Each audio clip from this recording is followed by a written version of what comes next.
Diz assim a palavra de Deus, conforme registrado no Evangelho de Marcos, capítulo 11, a partir do versículo 1. Quando se aproximaram de Jerusalém e chegaram a Betfagé e Betânia, perto do Monte das Oliveiras, Jesus enviou 2 de seus discípulos, dizendo-lhes: vão ao povoado que está diante de vocês. Logo que entrarem, encontrarão um jumentinho amarrado, no qual ninguém jamais montou. Desamarrem-no e tragam-no aqui. Se alguém lhes perguntar: por que vocês estão fazendo isso? Digam-lhe: o Senhor precisa dele e logo o devolverá. Eles foram e encontraram um jumentinho na rua, amarrado a um portão. Enquanto o desamarravam, alguns dos que ali estavam lhes perguntaram: o que vocês estão fazendo, desamarrando esse jumentinho? Os discípulos responderam como Jesus lhes tinha dito, e eles os deixaram ir. Trouxeram o jumentinho a Jesus, puseram sobre ele os seus mantos, e Jesus montou. Muitos estenderam seus mantos pelo caminho, outros espalharam ramos que haviam cortado nos campos. Os que iam adiante dele e os que o seguiam gritavam: Hosana! Bendito é o que vem em nome do Senhor! Bendito é o reino vindouro de nosso pai Davi!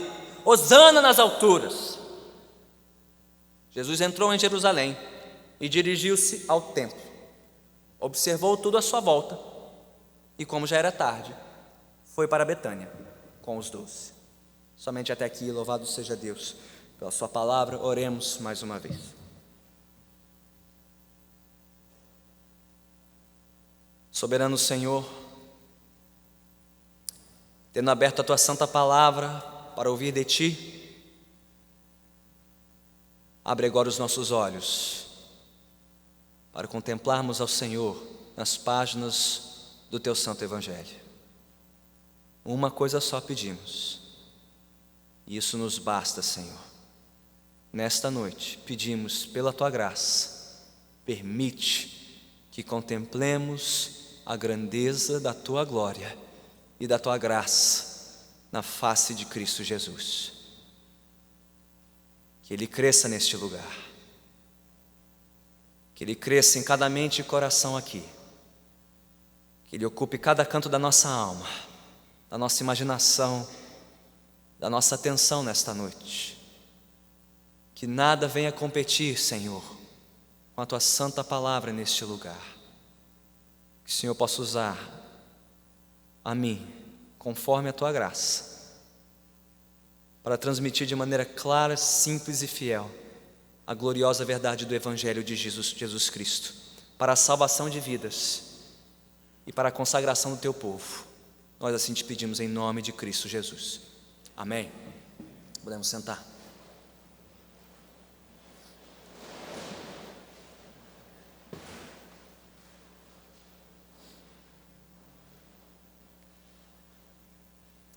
A noiva adentrando a igreja, sob os olhares dos convidados. O craque do time sendo apresentado em seu novo clube, sob os olhares, sob a ovação e a admiração de uma multidão que enche o estádio de futebol. O artista tomando palco sob os aplausos da plateia. O chefe de Estado sendo recebido com honras ao descer do seu avião oficial, sob o olhar atento de uma nação anfitriã.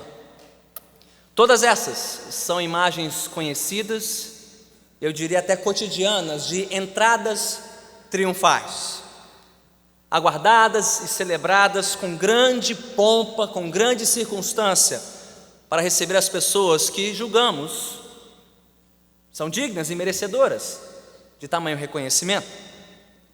Cada uma dessas entradas fala tanto da pessoa honrada, seja a noiva, o craque, o artista, o apresentador ou o chefe de Estado, como também fala das pessoas que honram essas pessoas, os convidados na igreja, a plateia, a torcida, a nação anfitriã. E quanto mais afinada for a sintonia entre os que são honrados e os que honram, bem, maior será a festa e mais gloriosa a entrada triunfal.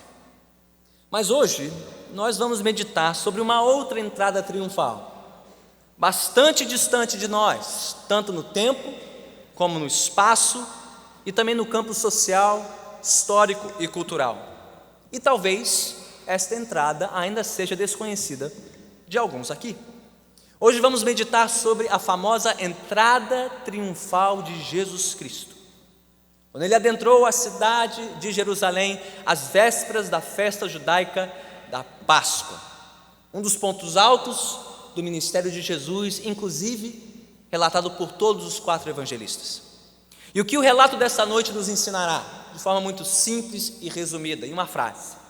A lição desta noite é a seguinte: Jesus Cristo é o Rei bendito e glorioso, que veio para salvar o seu povo por meio de um triunfo, mas um triunfo humilde, sofrido e redentor. De novo, Jesus Cristo é o Rei, um Rei bendito e glorioso, que veio numa missão de resgate, de salvação, para salvar o seu povo por meio de um triunfo, mas um triunfo humilde, sofrido e redentor. Como o texto desta noite nos ensina esta lição? Mantenha sua Bíblia aberta, por favor, pois vamos estudar este relato como um todo, não vamos dividi-lo em partes diferentes. Cremos que ele está bem resumido, bem construído como uma narrativa só, porém creio que nós podemos olhar este relato de 2 ângulos bem distintos, bem diferentes, que nos ensinarão verdades distintas, porém complementares. A imagem que vem à mente, talvez você saiba reconhecer isso, é um daqueles desenhos que fazem uma espécie de ilusão de ótica, que se você olhar de um determinado ângulo você vê uma coisa, mas se você olhar de outra você vê uma outra coisa, no mesmo desenho,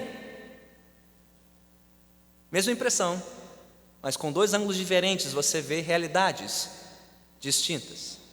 É assim que queremos meditar hoje sobre o relato da entrada triunfal de Jesus. Mesmo relato, mesmo evento, mas de 2 ângulos distintos, porém complementares.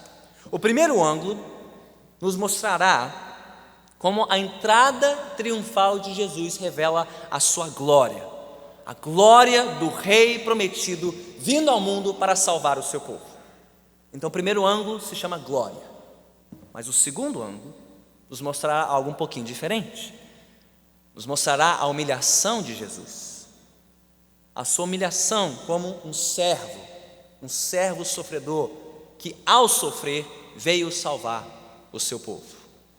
Uma entrada, 2 ângulos diferentes. A mesma entrada triunfal, um ângulo mostra a glória de Jesus e o outro ângulo a sua humilhação. E quando juntarmos os 2 ângulos, veremos como ele nos ensina a lição desta noite.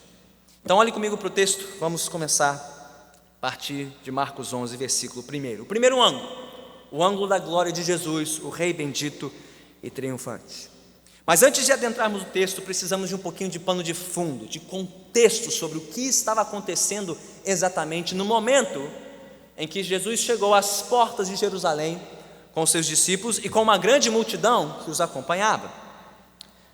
Bem, se você tem nos acompanhado até aqui na série, ou se você for familiarizado com o Evangelho de Marcos, você saberá que até aqui Jesus gastou os últimos 3 anos da sua vida percorrendo a região da Galileia, que ficava ao norte de Jerusalém, na ponta extrema ao norte da terra prometida. E o que ele fez ao longo desses 3 anos? Bem, ele ensinou e curou multidões, ele exorcizou demônios, libertou cativos e realizou sinais, milagres e prodígios sem precedente, mostrando o seu poder e a sua autoridade, inclusive sobre a enfermidade, sobre a natureza criada, ventos, mares, pasme, até mesmo sobre a própria vida e a morte.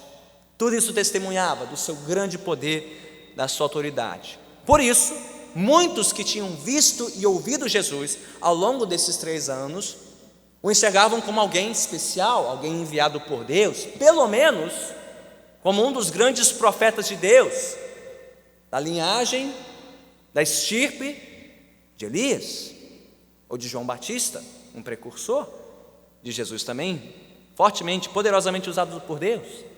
Mas alguns enxergavam mais que isso, como Pedro, o apóstolo Pedro, que quando perguntado por Jesus: quem vocês dizem que eu sou?, disse que ele era mais do que apenas um profeta. Ele era o Cristo, que quer dizer o Messias, o Rei prometido, aquele aguardado por Israel há séculos, aquele que viria trazer o reino, o grande reino de Davi, de volta à terra, estabelecê-lo na sua cidade, Jerusalém, ao redor de um templo glorioso, e eliminar assim os inimigos da nação escolhida.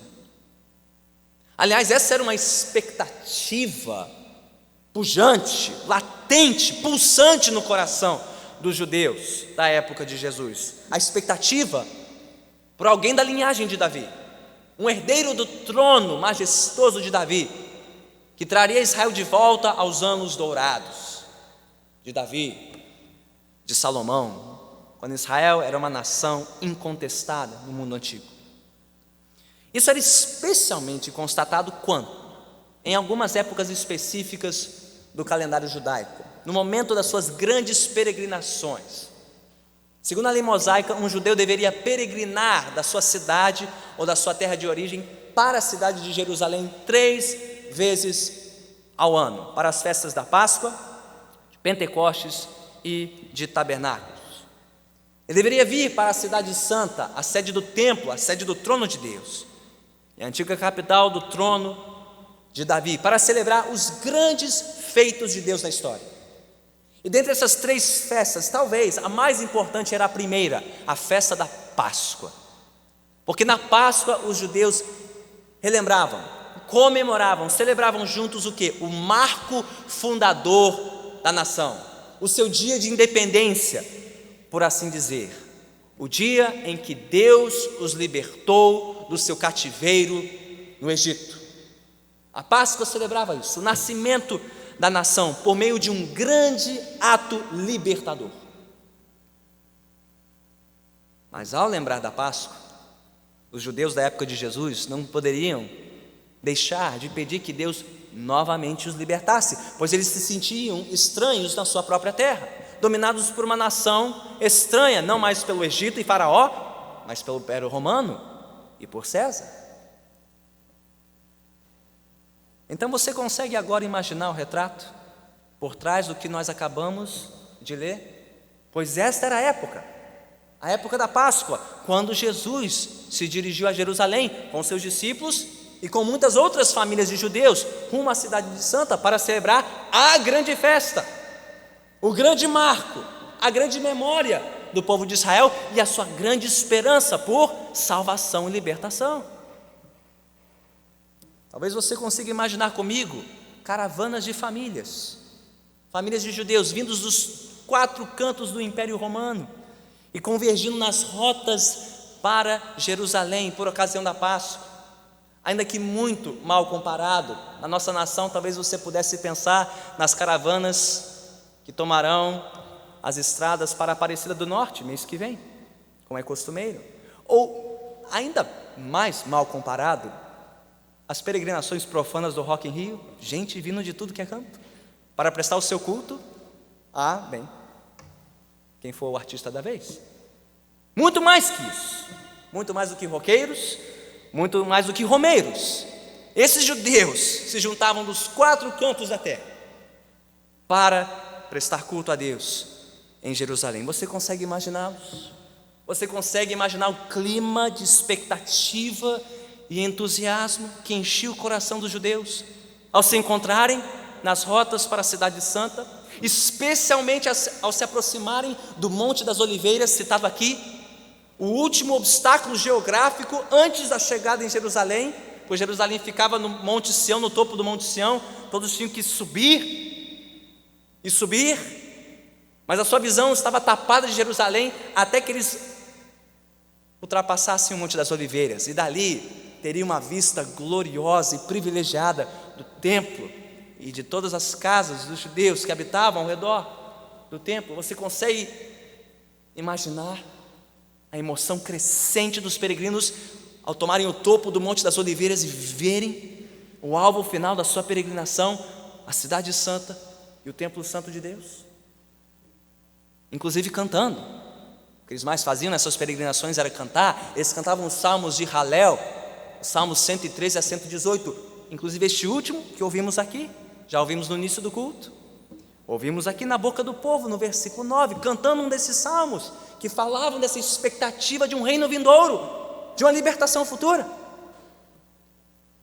Mas nem tudo era festa, e nem tudo era expectativa, porque se os judeus chegavam empolgados em Jerusalém, os romanos ficavam nervosos, porque era costumeiro, nesses momentos de grande concentração, de grande convergência, haver tumultos. Alguns judeus mais exaltados, que tomavam a dianteira, queriam fazer justiça com as próprias mãos, queriam se lançar numa causa contra os romanos, às vezes levantavam-se em revoltas armadas contra os romanos. Então esta época também era uma época em que os romanos intensificavam a proteção de Jerusalém, aumentavam o contingente de tropas nas ruas, para conter qualquer confusão na cidade.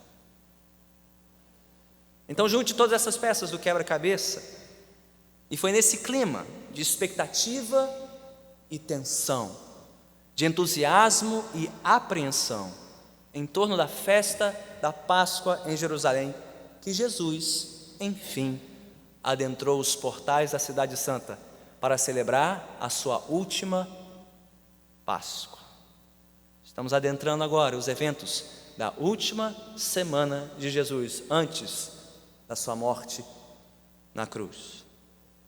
Mas antes de chegar em Jerusalém, você deve ter notado que Jesus fez um pedido. Aliás, um pedido bastante peculiar, seguido de uma resposta também muito peculiar do povo que peregrinava com ele, mas que revelava a sua grandeza, a sua realeza e a sua majestade. Diz o texto, agora sim, olhando para os versículos 1, 2 e 3, que ao chegar perto dos povoados de Betfagé e Betânia, eles ficavam cerca de 3 quilômetros a leste da cidade de Jerusalém, próximo de uma das colinas do Monte das Oliveiras. Então, um pouquinho antes de chegar, um pouquinho antes de avistarem Jerusalém, Jesus fez um pedido aparentemente simples, por um jumentinho, uma espécie de carona ou condução até a cidade de Jerusalém. Talvez ele estivesse cansado, talvez ele quisesse descansar os pés um pouquinho no trajeto final da longa jornada. Mas não, ao olharmos mais detalhadamente para a história, veremos que há muito mais aqui do que apenas um pedido por uma carona. Há sim a movimentação de um rei preparando a sua entrada. Assim como a noiva que planeja a sua entrada na igreja, ou o craque cuja entrada no estádio também é preparada, tudo encenado, tudo ensaiado, ou um chefe de estado, Jesus aqui se posiciona como um rei, preparando-se para adentrar a cidade de Jerusalém. Como assim, pastor? Onde você vê isso no texto? Primeiro, ele enviou 2 dos seus discípulos, é o que diz o versículo 1. 2 discípulos adiante dele para procurar-lhe um jumentinho para montar, que nem um rei faria, mandando 2 batedores ou 2 mensageiros adiante para preparar o caminho da sua entrada. Segundo, como um rei, ele deu ordens a esses 2 discípulos, esses 2 representantes, e ordens muito específicas para que lhe trouxessem um jumentinho, em nome de quem? O que diz o versículo 3? Digam-lhe, não Jesus pediu, quem pediu? O Senhor. O Senhor precisa dele. O Senhor aqui é um título divino, era um nome usado somente de Deus no Antigo Testamento, cuja grafia no grego, kurios, era usado de reis, de governantes, do próprio César. Jesus disse para os seus discípulos: vão me procurar um jumentinho, e se perguntarem, digam que o rei, o Senhor, precisa dele. Terceiro, como um rei divino, Jesus deu uma descrição específica do tipo de jumentinho que deveriam trazer a ele. Qual era o tipo de jumento? Diz o versículo 2: um jumento no qual ninguém jamais montou. Qual a importância disso? Bem, se você consultar o Antigo Testamento, você descobrirá que animais que nunca antes tinham levado carga eram separados para fins especiais, para fins religiosos, para fins santos, para sacrifícios em momentos de grande festa. Jesus está pedindo esse jumentinho para si, para um motivo santo, consagrado, divino. E por fim, como um rei divino, notaram que Jesus parece saber tudo de antemão, como só Deus poderia saber onde estava o jumentinho, que de fato havia um jumentinho como esse disponível, mas que Jesus já sabia mapear todo o terreno, mandou os discípulos para o lugar certo, procurar o jumentinho específico para trazer a sua presença, tudo programado, tudo orquestrado por um rei, mas muito mais que um rei divino, o próprio Deus em carne. E talvez você ainda tenha dúvidas, talvez você ainda tenha alguma dúvida sobre as pretensões reais de Jesus. Então, se Jesus não te convence, observe a reação do povo. Como é que o povo reagiu nos versículos seguintes, especificamente nos versículos 8, 9 e 10. Lembrando que Jesus não seria o único judeu montado num jumento. Outros estariam montando jumentos, também a caminho de Jerusalém. O fato aqui principal não é Jesus estar montado no jumento, mas Jesus estar no jumento, adentrando a sua cidade como um rei. E o povo entendeu isso, tanto é que diz o versículo 8, que muitos estenderam seus mantos, enquanto outros espalharam ramos. Pastor, qual é a importância de ramos e mantos? Bem, de novo, se você for para o Antigo Testamento, segundo livro dos Reis, capítulo 9, versículo 13, você ouvirá de um tal rei Jeú, que quando foi coroado, foi recebido com mantos, sendo lançados aos seus pés. Era um sinal de coroação, de veneração, de reconhecimento. Qualquer judeu saberia reconhecer isso. Mantos jogados na frente de alguém, só se for um rei. E ramos, ramos estão mencionados lá no Salmo 118, versículo 27, também um sinal de glória, de vitória, como os louros da Grécia e da Roma. Os ramos representavam um sinal de vitória, de triunfo, de um rei. Então os mantos e os ramos lançados aos pés de Jesus apontavam para o seu reconhecimento como rei. Mas nenhum detalhe desses é mais importante do que o que o povo entoou nos versículos 9 e 10. E formam a chave aqui desta passagem. É o sinal mais claro de todos, de como aqueles judeus reconheceram a realeza de Jesus. Diz o texto que alguns daqueles judeus, eles se organizaram para formar uma espécie de cortejo, à frente e atrás de Jesus, indo adiante dele, versículo 9, e seguindo, como que formando um cortejo oficial do rei Jesus, e entoando o Salmo 118, que provavelmente já estavam entoando a caminho de Jerusalém, só que agora, entoando como se Jesus fosse o cumprimento deste Salmo 118, Hosana, bendito é o que vem em nome do Senhor, bendito é o reino vindouro de nosso Pai Davi. Hosana nas alturas. O que eles estão dizendo em outras palavras? O rei chegou, aqui está o rei, ele veio trazer o seu reino, ele veio para nos salvar. Hosana, que quer dizer salve do Senhor. Eles estavam reconhecendo em Jesus o rei prometido, o rei enviado da parte de Deus para cumprir as promessas feitas a Davi. Mas talvez você se pergunte: pastor, que história é essa de reino vindouro de nosso pai Davi? Davi não estava morto, e morto há muito tempo, ele estava morto há quase 1000 anos. Que história é essa de reino vindouro do nosso pai Davi? Que rei é esse? Que história é essa de reino vindouro? Bem, o salmo que é citado aqui, o Salmo 118, ele faz referência a uma antiga promessa que Deus tinha feito a Davi, quando do auge do seu reino. Não temos tempo para ler a promessa, ela está lá registrada no segundo livro de Samuel, no capítulo 7, versículos 11 a 14, você pode consultar depois.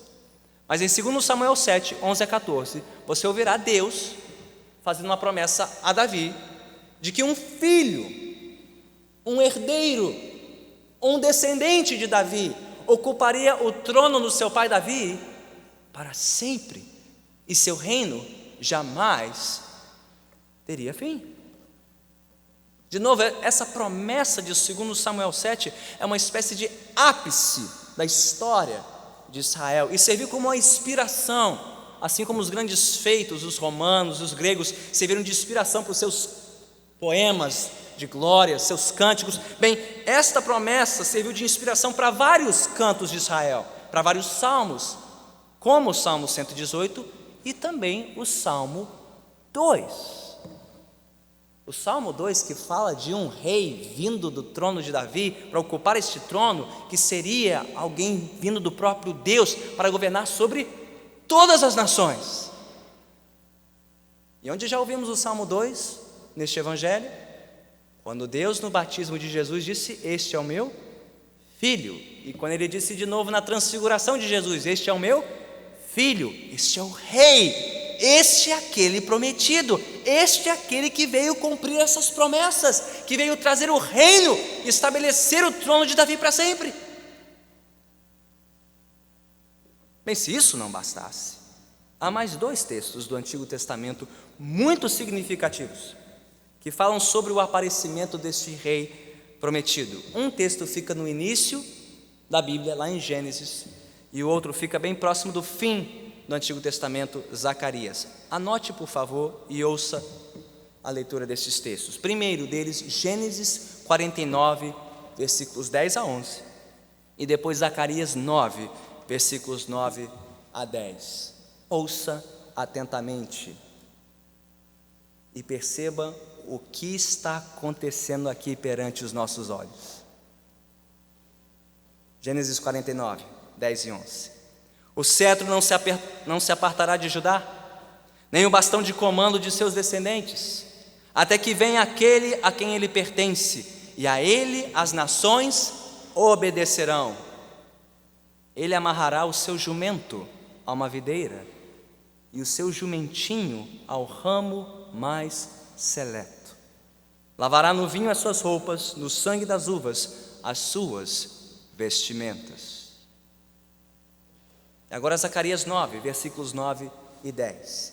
Alegre-se muito, cidade de Sião, exulte Jerusalém, eis que o seu rei vem a você, justo e vitorioso, humilde e montado num jumento, um jumentinho, cria de jumenta.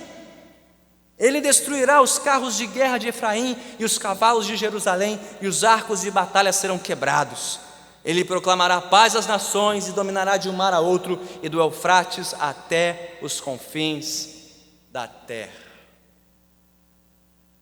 Agora junte comigo as peças do quebra-cabeça. Eu sei que foram muitas. Salmo 118, Salmo 2, Gênesis 49, Zacarias 9. Mas agora junte as peças do quebra-cabeça e veja esta cena gloriosa.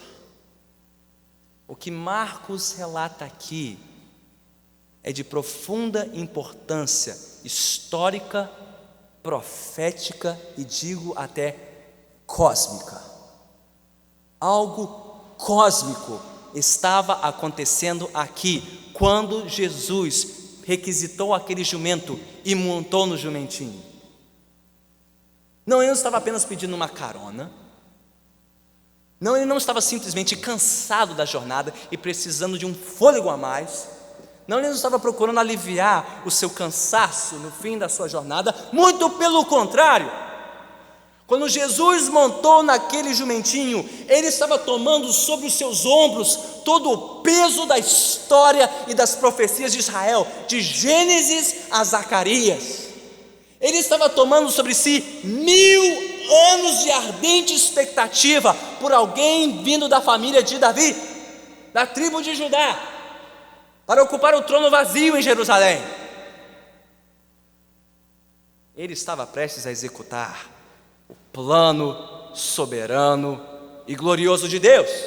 Então não é à toa que a multidão fez o que fez, Não é à toa que a multidão reagiu como reagiu. Hosana, bendito é o que vem em nome do Senhor. Hosana nas alturas, bendito é o reino vindouro do nosso pai Davi.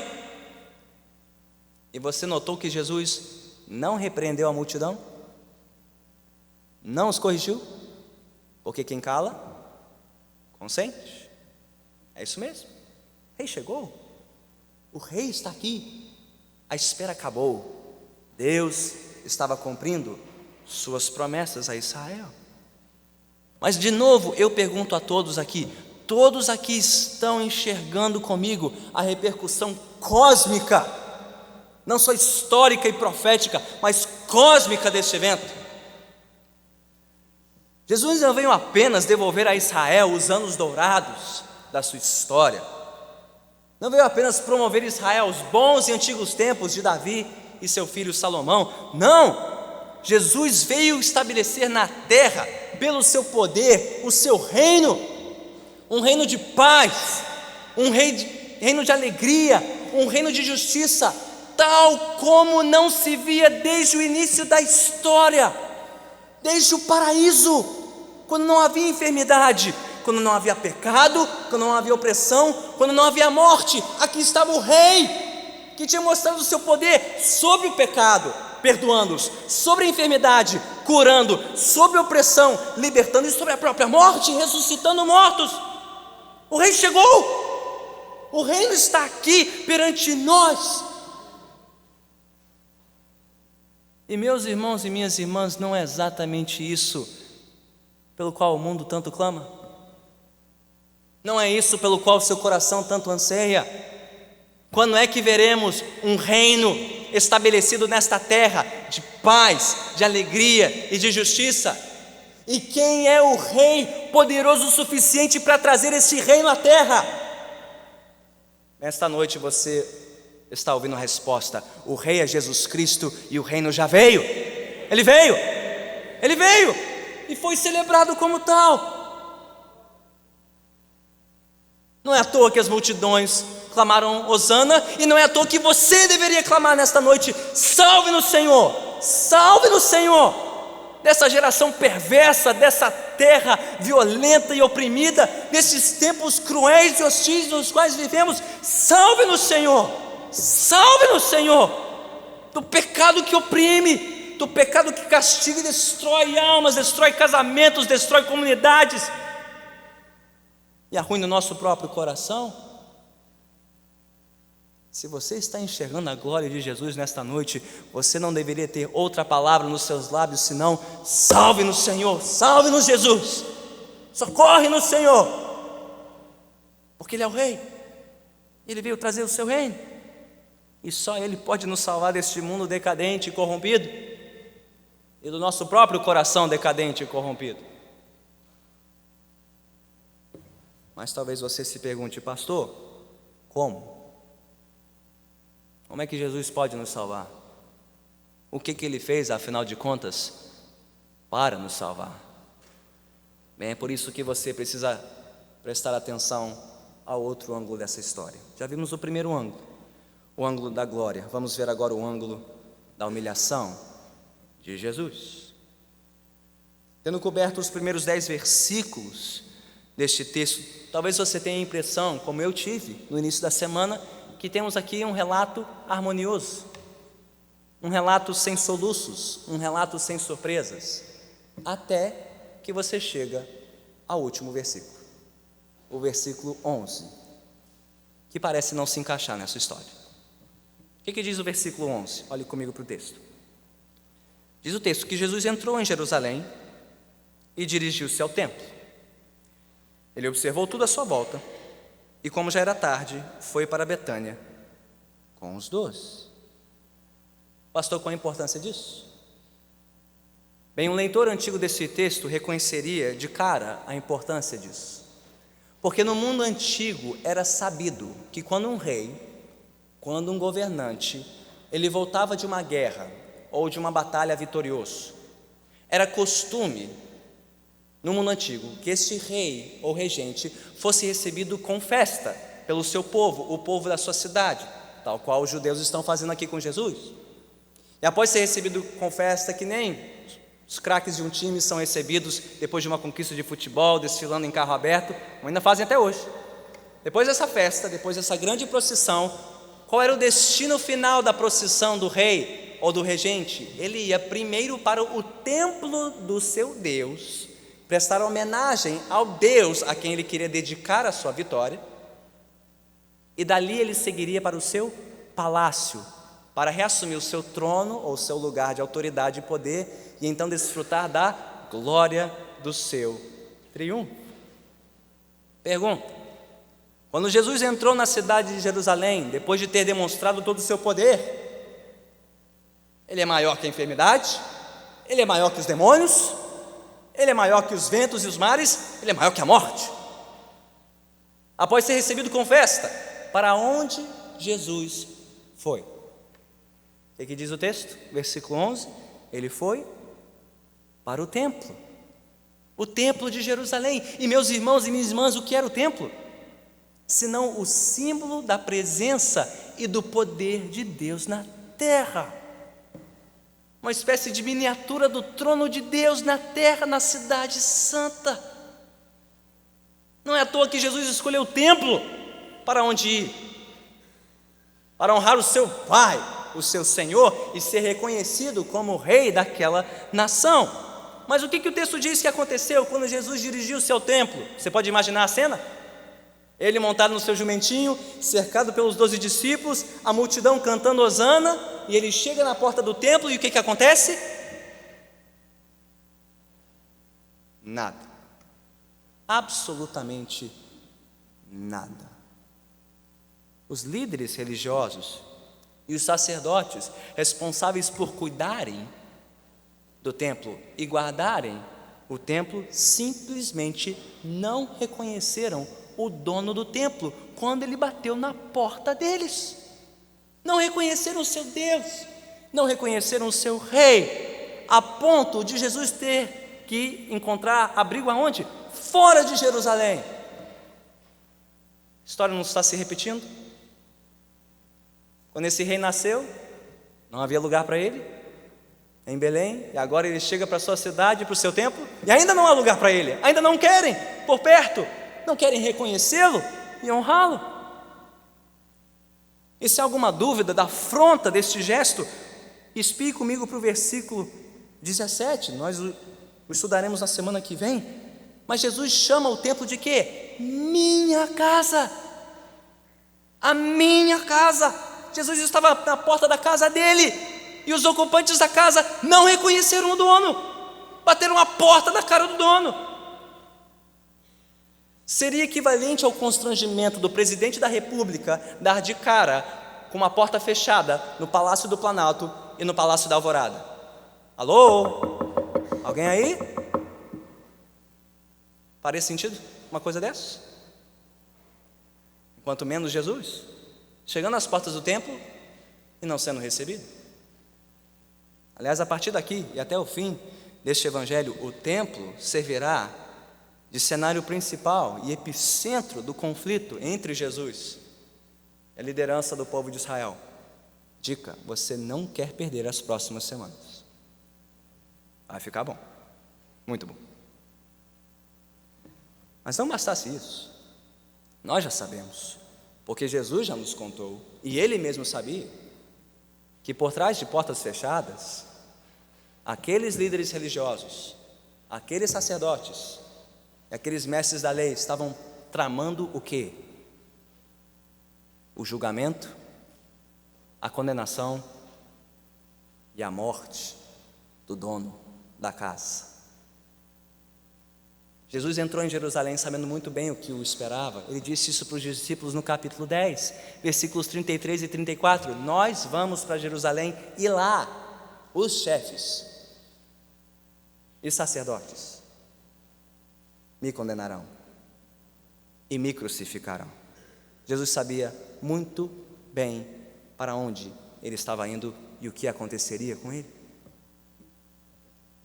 Mas então você se pergunta: que tipo de rei é esse?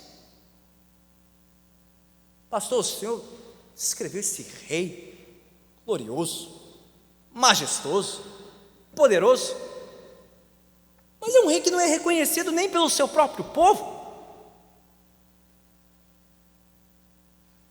que não tem uma recepção digna vinda do seu próprio povo.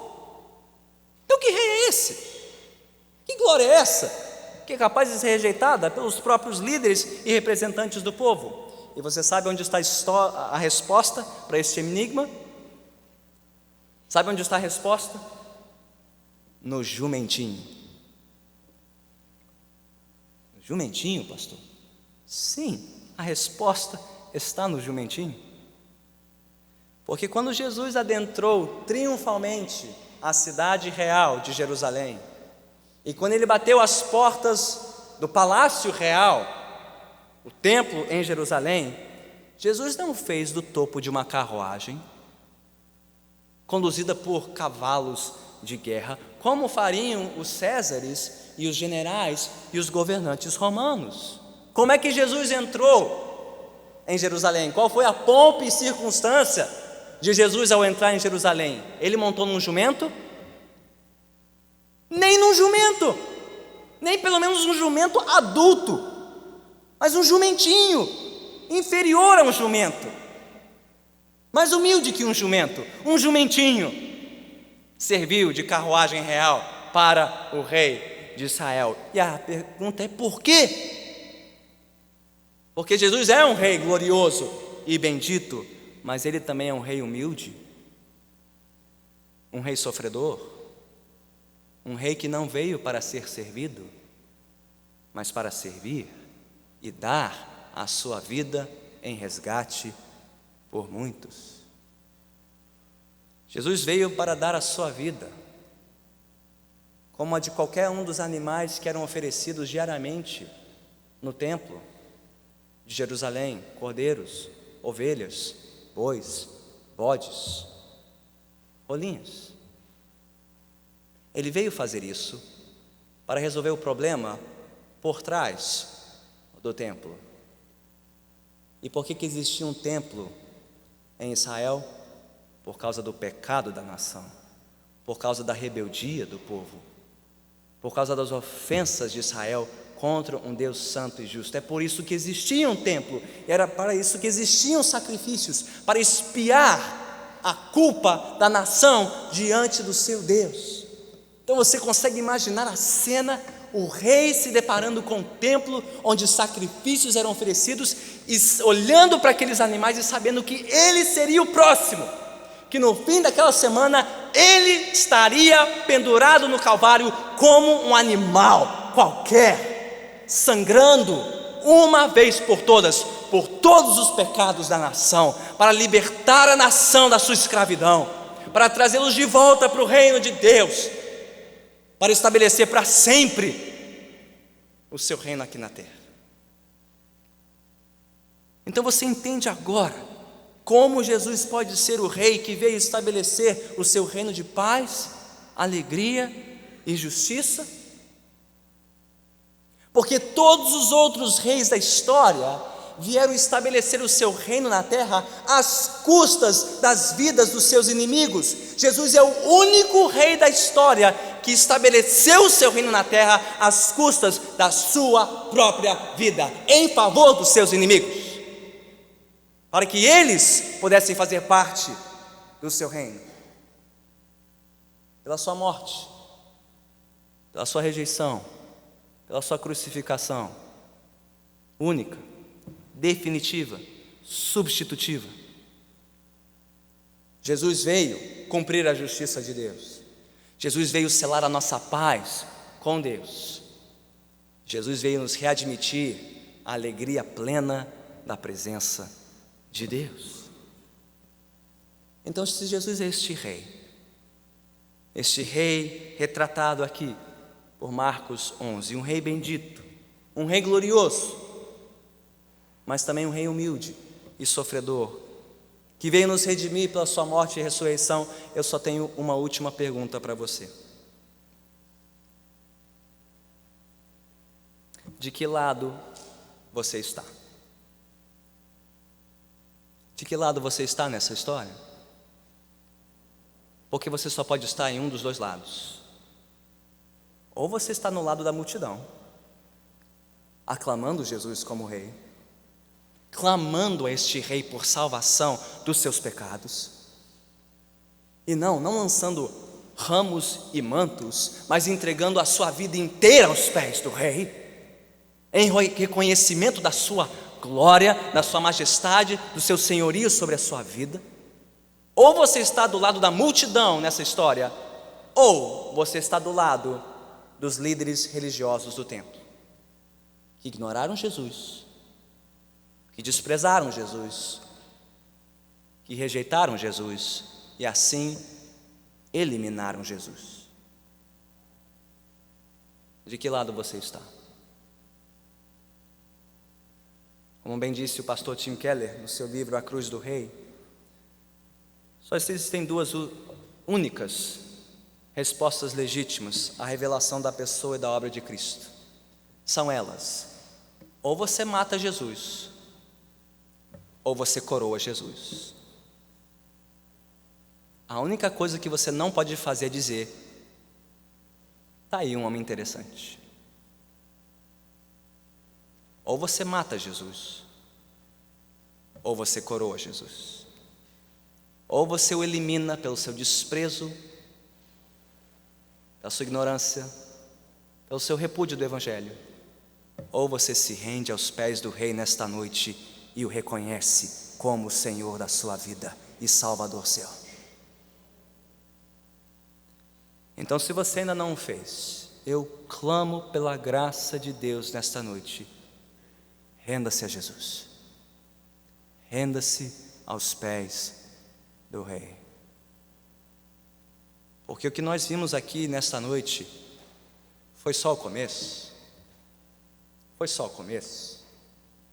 O mesmo que adentrou a cidade de Jerusalém com pompa e circunstância, o mesmo que adentrou a cidade santa montada no jumentinho, é o mesmo que adentraria a morte, e 3 dias depois venceria a morte, ressurgiria dos mortos, e 40 dias depois ele voltaria para a glória do Pai, de onde ele agora reina em majestade à destra do Pai. E um dia este rei voltará sobre as nuvens com poder e glória para julgar todos os vivos e todos os mortos. Você está pronto?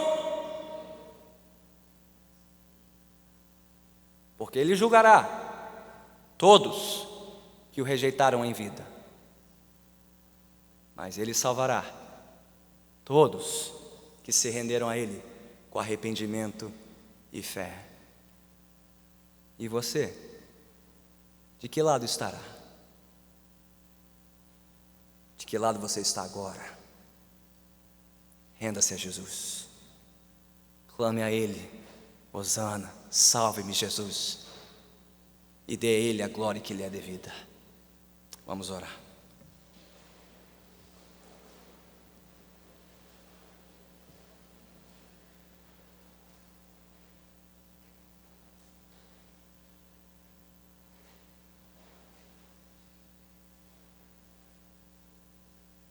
Senhor bendito, muito mais do que ramos e mantos, do que palavras e cânticos, o Senhor nesta noite vem requerer de todos nós a nossa vida, a nossa alma, a nossa mente, o nosso coração, todo o nosso ser rendido aos teus pés. Tu és o Rei da glória. Tu mesmo revelaste esta glória no tempo e no espaço. Tu mesmo comprovaste: tu és merecedor de toda a honra, glória e louvor nos céus, na terra e debaixo da terra. Por isso, Senhor, nós nos rendemos a Ti nesta noite. Eu peço, ó Pai, que pela Tua palavra e pelo Teu Espírito o Senhor venha conquistar corações arredios, corações duvidosos, corações incertos, corações relutantes, corações céticos, cínicos, defensivos, corações endurecidos pelo pecado, pela rebeldia, que aflige a raça humana desde a queda dos nossos pais, Adão e Eva. Senhor, pela Tua graça, adentra os portais desses corações e pela Tua graça, conquiste-os, liberte-os da sua escravidão. Tire o Senhor da escuridão dos seus pecados, da escuridão e das trevas dos reinos deste mundo e traz o Senhor para a luz da glória do reino do Teu Filho amado Jesus Cristo. Ó Senhor, faze resplandecer a luz da Tua glória e da Tua graça sobre esses corações, para que não duvidem mais, nem relutem mais, mas se entreguem por inteiro a Ti com arrependimento e fé. Ó Pai, por todos nós que já o fizemos um dia, eu Te suplico, ó Pai, misericórdia. Tem misericórdia, Senhor, se temos dado a Ti menos do que tudo que o Senhor requer de nós. Toda a nossa alma, toda a nossa vida e todo o nosso ser. Salve-nos, Senhor. Salve-nos, Senhor. Salve-nos de nós mesmos. Salve-nos, Senhor, do nosso coração dividido. Salve-nos, Senhor, das nossas paixões divididas. Salve-nos, Senhor, do pecado que ainda habita o nosso próprio coração. Salve-nos, Senhor, dessa geração incrédula e perversa. Salve-nos, Senhor, hosana nas alturas. Vem nos salvar, Senhor, vem nos resgatar da miséria do nosso pecado, da nossa vaidade, do nosso orgulho, da nossa arrogância. Vem nos humilhar e nos quebrantar de novo, Senhor, pela revelação da glória exclusiva do Teu Filho Jesus Cristo, o Rei da glória, que se humilhou, que se rebaixou, que fez-se pouco, nada, para nos fazer Teu povo. A Ti, Senhor, e somente a Ti seja toda a honra, toda a glória e todo o louvor para todos sempre.